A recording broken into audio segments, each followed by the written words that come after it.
જિલ્લાના ખાંભા તાલુકાના નાના વિસાવદર ગામ નજીક ગુજરાત સ્ટેટ મોનિટરિંગ સેલે ગત મોડી રાત્રે દરોડો પાડી વિદેશી દારૂનો મોટો જથ્થો ઝડપી પાડ્યો છે।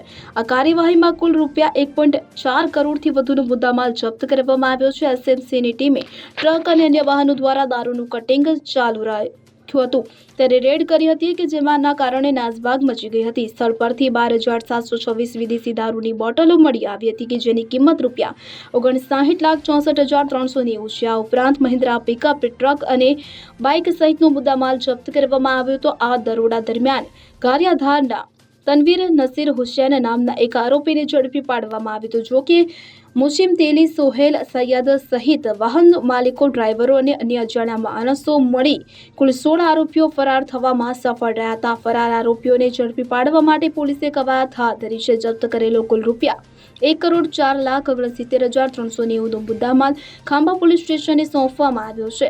31 ડિસેમ્બર નજીક હોવાથી બુટલેગરો સૌરાષ્ટ્રમાં દારૂ ઘુસાડવા સક્રિય બન્યા છે ત્યારે આ મોટો જથ્થો ઝડપાયો છે।